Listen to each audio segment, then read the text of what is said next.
Hi everyone, my name's Jo and welcome to a new tutorial. This time it's a really cute little project actually, something that I was thinking about through the colder, more grey months, and it seems like the best time now to launch it because, well, in the UK at least, spring's definitely here, summer's on the way. So are you going on a summer holiday? Perhaps you make bridal jewellery. So this piece that I'm going to show you today is a lovely little daisy chain. Here it is. We're using herringbone stitch and then just little daisies, just 2 colors of your size 11 seed beads. You can make it into a little anklet for a holiday. You could make it into a choker or a bracelet, as I've done. Perfect if you're doing wedding jewelry for little flower girls. It really is a cute little design, and 2 colors of your size 11 seed beads, that's it. As I mentioned, we are just using 2 colors of our size 11 seed beads, and I'm using Miyuki. I have the Duracoat Galvanized Gold and I have Ivory Ceylon. Now in the bracelet that I'm going to make with you, I'm going to just reverse the colors. So I will use the ivory for the herringbone and I will do my little daisies in the gold, and that way I could use them as stacker bracelets too. Did you notice the little ring? Yeah, there's a ring too. So if you don't want to miss out on that tutorial, make sure that you've hit that little subscribe button. Doesn't cost you a penny, but it means a lot to me. And it also means that you will get a little notification the moment I upload the tutorial for the ring. It'll be there for you to have a look at and you can get creating. The other things that I have got are just a little toggle clasp, but you could use a lobster claw if you want, especially if you're making flower girl jewelry. A little lobster claw clasp will be absolutely fine. I just find it a lot easier using a toggle, and this is a neat, small, tiny little one. I've got a size 10 beading needle and I am using my 6-pound file line in crystal colour, so the white.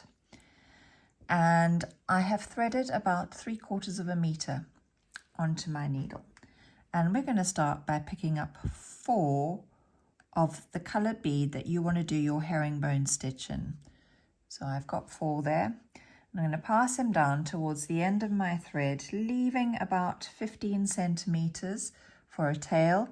That tail I'm going to use to add on one end of my clasp. And I'm just going to simply pass my needle up through the first 2 beads again. So I think we'll zoom in a little bit for this as well. Then you'll be able to see really clearly. So just up through those first 2 beads. Pull your thread through and you'll have 2 columns of 2 sitting side by side. Now I'm just going to flip this over on my finger like that because everybody has their own niche little way of beading, and this is mine. So there mine are. So I now have 2 rows of 2 or 2 columns of 2, and I'm going to start my herringbone. I'm going to pick up 2 of my ivories. I'm going to pass down through one on the left. I'm just going to put my finger there to hold everything in place. There's not much to hold on to at the moment. Now I'm going to bring my thread straight across those beads and I will be passing up through 2, and that way the thread will disappear in the gap between those first 2 rows of beads and you won't see it. So I now have 3 rows of 2 beads, and I'm going to do that again. Pick up my 2 11s, pass down through 1 on the left.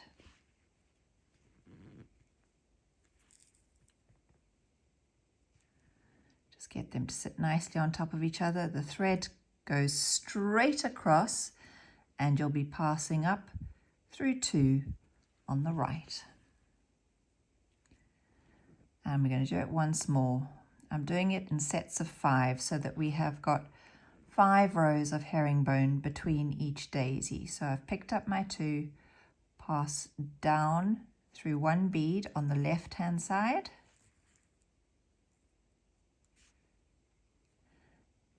and come up through 2. was through to. I've got so much moisturizer on my hands, everything's slipping out the way. So up through 2 on the right hand side. So we've got our 5 rows of 2, the start of our herringbone there. Now we're going to start our first daisy, and I'm going to pick up just one of the gold, or whatever color you're doing your daisies in, and I'm just going to pass down through 1 on the left hand side, and I'm going to come straight across and up through 1 on the right hand side, but I'm also going to pass through that little gold one that I've just added. So now what that means is this gold bead is sitting centrally to my herringbone stitch, and I can have my little daisy sitting centrally. So that is the first petal of our daisy. We're now going to add in some of the other petals, and it might not be the way you're thinking. So I'm going to pick up 3 more of my gold 11s. 1, 2, 3. And I'm going to pick up a white center. Now, doing it this way was the way I found easiest to get the daisies to sit in a pretty little circle. I had tried just adding all the petals all at once and then going back round and adding the center, but I couldn't get the daisies sitting as nicely as I wanted them to. So there's 1 gold, 1 petal. Then we've picked up 3 more gold and a white center, and I'm going to pass back through that gold bead again. So this is a little more fiddly and a little more faffy, I guess, but it did mean that I got my petals sitting the way I wanted to. Now I'm going to pass through those 3 golds that I've just added. And once I've passed through the last one, I've got 4 golds there. I need to pick up another 4 golds for the other half of the flowers. So I'm picking up 4 of my size 11 Duracoat galvanized gold, and I'm going to go back through that first petal again next to the herringbone stitch. Oh, I just need a little bit of grip to pull my needle through. There we go.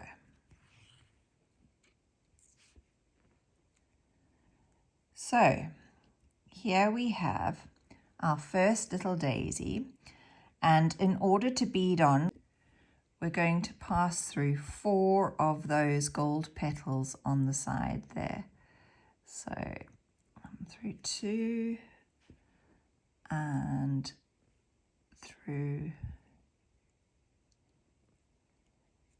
the next 2.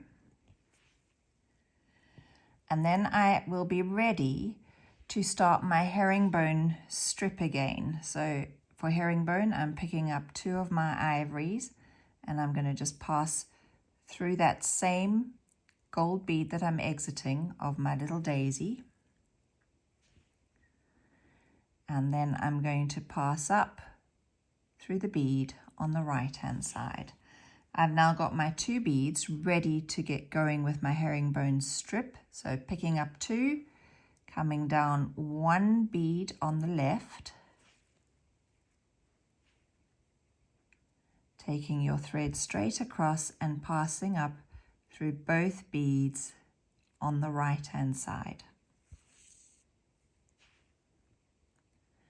So there I've got 2 rows of 2, and I'm going to pick up another 2, come down 1 on the left hand side. I'm really trying to keep my big fingers out the way, but there's so little to hold on to at this stage of the game. Up through 2 on the right hand side. And we're going to do that twice more so that we've got our little strip of 5 herringbone, and I'll come back and do another daisy with you. Completed our little 5th row of herringbone, and it's time to start the next daisy. And we do that by just picking up 1 gold initially, passing down through 1 bead on the left hand side,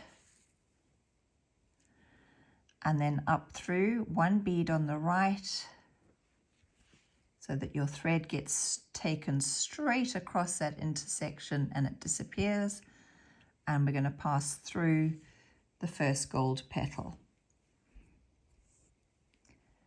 Now we're going to pick up another 3 of our golds plus 1 white center and pass through that one again. So that's like the 4th petal on that side. And then you'll need to pass through the 3 gold petals that you have just added. There's the 3rd one. Before you pick up another 4. 1, 2, 3, and 4. And I'm passing back through that same gold to complete my little daisy.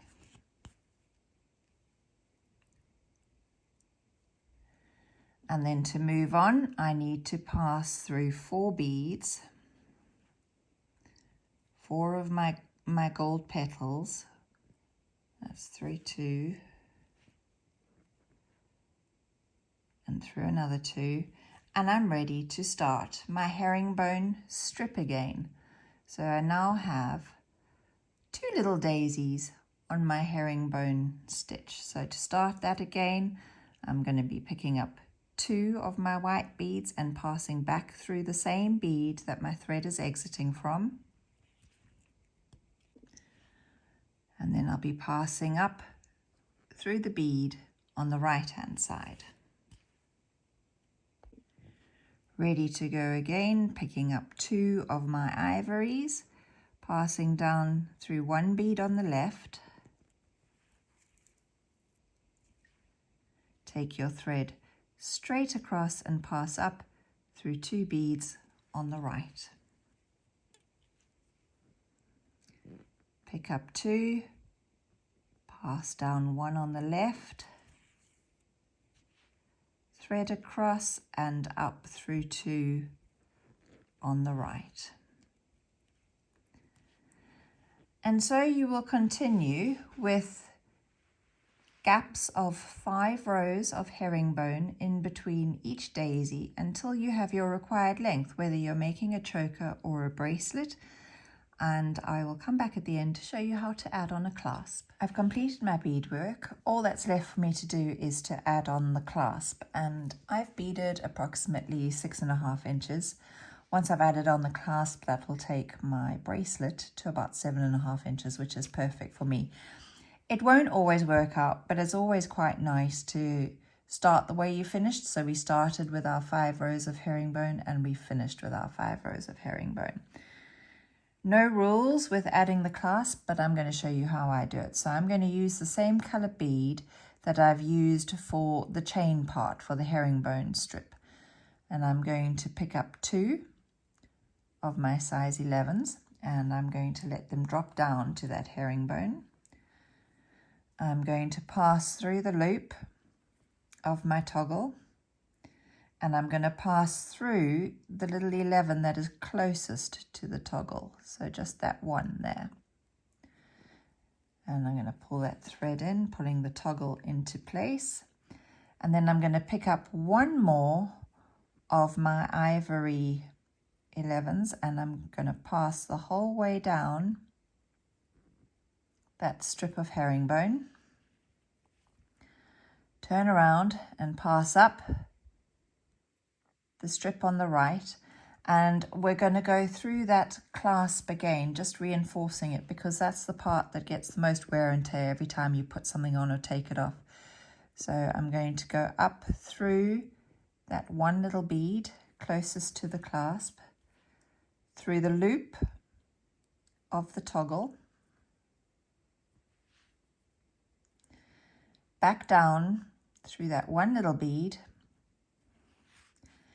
and then I'm just ending off my thread. So I'm going to lose my thread in the herringbone weave. I'm just coming all the way down again.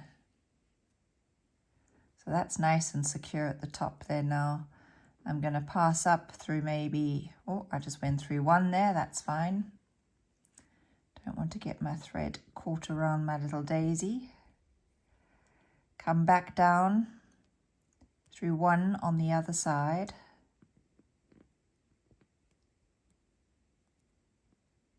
getting quite tight in there now with all the thread passes. And I might just go round this little daisy once just to lose my thread a little more before I cut it off. So I'm just coming round the petals to that one there.